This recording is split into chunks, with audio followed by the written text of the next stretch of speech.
Dan buktinya sekarang, apakah Jokowi yang punya prestasi dalam pembangunan ini telah menjalankan tugasnya sebagai kepala negara? Saya agak ragu-ragu. Orang dia dikata-katain aja nggak bisa, ya. Seorang Habib, apa namanya itu yang muda itu, Habib Bahar mengatai presiden kita banci aja nggak bisa, ada yang ini kok. Dan prestasi itu bukan hanya timbul oleh Densus menangkap, tidak. Statement politiknya di mana gitu. Oleh karena itu, mengapa kita tidak punya satu kepala presiden kepala pemerintahan dan kepala negara atau perdana menteri kepala pemerintahannya?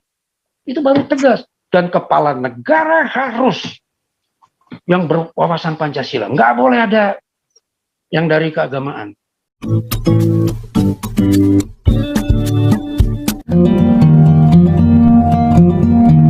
Selamat malam. Selamat malam, Pak Salam Susanto. Pancasila. Oke. Saya termasuk orang yang gelisah memang melihat fenomena si kadron-kadron ini ya. Nah, ini saya revisi kemarin kan istilah saya mu'alaf. Jadi, nah Pak Tobing supaya dengar bahwa yang saya khawatirkan adalah ada kemurtadan lembaga. Lembaga-lembaga negara ini murtad.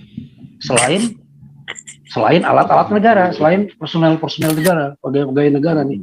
Murtad dari apa? Murtad dari Pancasila. Ini kan membahayakan.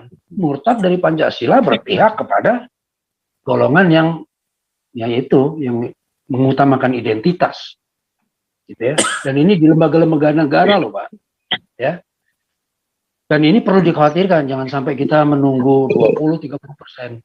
Kenapa? Saya hanya ingin ingatkan pada tahun 1981 di Mesir, Presiden Anwar Sadat dalam puncak-puncaknya, presiden yang baru saja berdamai dengan Israel, kemudian berkuasa tetapi korup, mati di tangan seorang letnan susukan dari Ikhwanul Muslimin, ya kan? Letnan Khalid Ahmad Zawzi El Kambuli, umur 24 tahun, menembak mati Anwar Sadat. Apakah pada saat itu Ikhwanul Muslimin berkuasa? Tidak. Revolusi Spring kemarin ya, baru mereka berkuasa. Tetapi ingat, mereka sudah menyusup. Nah, ini penyusupan ini yang poin yang perlu kita perhatikan. Yaitu dari kemurtadan alat-alat negara ya, pegawai-pegawai negara dan lembaga-lembaga negara itu. Mau bukti.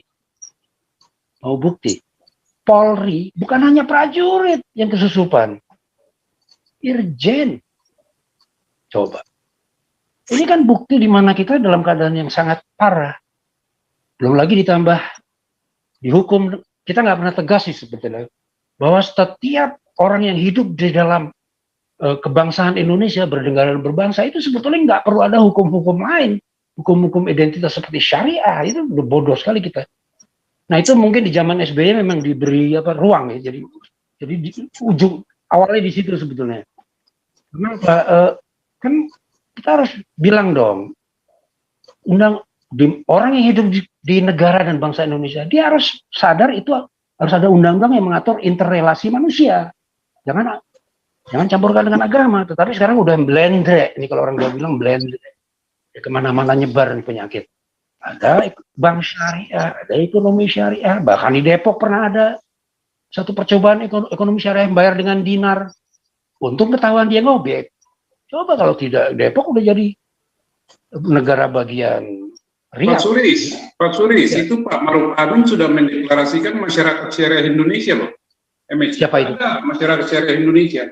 Nah, itu coba. Itu sebetulnya orang-orang kita ini harus mengatur. Oleh karena itu, kita orang-orang yang sadar tentang kebangsaan, Gelaruala ya, harus dalam waktu dekat membuat rembuk nasional. Ya, kebetulan ada Pak Tobing. Mari kita seluruh kita rembuk nasional, mau seminar mau apa, yang temanya jelas. Ya katakanlah menganggap temanya mungkin Pancasila dalam ancaman. Udah titik. Mari kita berseminar, membicarakan ancaman dan membicarakan kalau perlu sistem negara kita usulkan lebih baik, ya kan? pada Pak Tobing misalnya ya.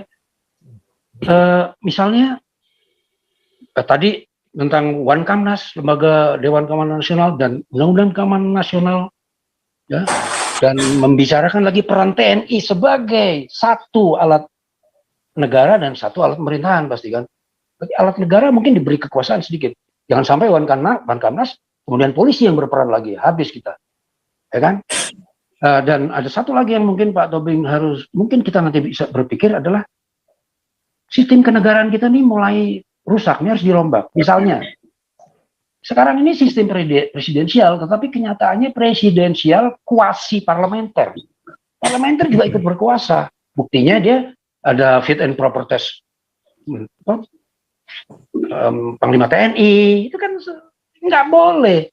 Di Amerika itu Panglima TNI itu mungkin hanya hearing dengan majelis tinggi. Nah, kita kan MPR nggak berfungsi, DPD nggak berfungsi, ini harus dikocok ulang, dirundingkan ulang, jangan sampai DPR berlebihan kekuasaan. Dia harus kembali kepada 3 tugas pokok saja, anggaran, kontrol, dan apa? Satu lagi itu angket ya. Itu harus kembalikan, angket ya. Angket, inisiatif. Nah, kemudian mungkin saya lihat ini, Indonesia ini besar sekali. Wah, negaranya besar sekali, potensinya. Jangan-jangan saya khawatir, dan ini terbukti sebetulnya. Kita ini sebetulnya punya satu kepala negara dan presiden ini nggak efektif.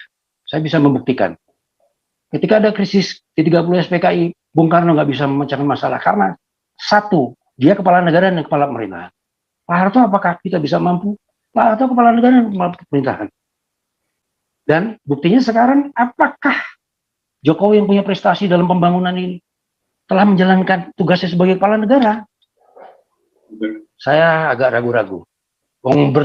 Orang dia dikata-katain aja nggak bisa, ya. Seorang Habib, apa namanya itu yang muda itu, Habib Bahar mengatai presiden kita banci aja nggak bisa ada yang ini kok. Dan prestasi itu bukan hanya timbul oleh Densus menangkap, tidak. Statement politiknya di mana gitu. Oleh karena itu, mengapa kita tidak punya satu kepala presiden kepala pemerintahan dan kepala negara atau perdana menteri kepala pemerintahannya? Itu baru tegas. Dan kepala negara harus yang berwawasan Pancasila. Nggak boleh ada yang dari keagamaan. Evolusi pemikiran di situ. Jadi saya lihat Indonesia ini kegedean untuk dibebankan pada satu orang yang menjadi presiden dan kepala negara. Karena ancaman perpecahan itu tinggi. Atau walaupun tidak pecah, seperti yang Pak Santi Amir bilang, mereka kamuflase di dalam Undang-Undang Dasar dan Pancasila, tetapi isinya sudah syariah. Kabeh. Nah, ini yang harus kita cerewetkan gitu ya. Jadi mungkin marilah kita bersuara dan berseminar secara memindahkan pembicaraan kita yang di YouTube ini ke seminar nih. Saya kira udah saatnya. Media-media akan sangat haus akan pemikiran-pemikiran kenegaraan ini. Demikian Bapak Ibu, terima kasih. Bisa itu Salam nanti. Pancasila. Ya, karena memang kita sedang arah sana. Dengan terbitnya buku Pancasila ini kita punya senjata. Ya, jadi memang buku Pancasila ini adalah sebuah strategi kita, ya, untuk senjata kita, sehingga kita punya alasan masuk kemana-mana. Ini kita punya ini. Orang kalau kita bawa apa-apa senjata cuma titik doang, mah orang nggak bisa terima. Tapi kalau kita bawa buku itu, ini kita punya senjata. Ini kitab sucinya kita nih, gitu. Oh, itu jangan nunggu buku kedua dulu. Oh ya, sambil jalan. Oh, buku kedua akan populer, akan sukses apabila buku pertama ini udah kita udah gerilya dulu, keliling dulu. Makanya jangan lupa ngirim ke saya. Oh iya, itu urusannya Galarua itu. Wah, ini Galarua dia harus diminta pertanggungjawaban ini. Sebentar, sebelum petuah dari Pak Jenderal kepada rakyat jelata memberikan pencerahan, kita beralih kepada rakyat jelata yang terakhir namun bukan berarti yang terkecil.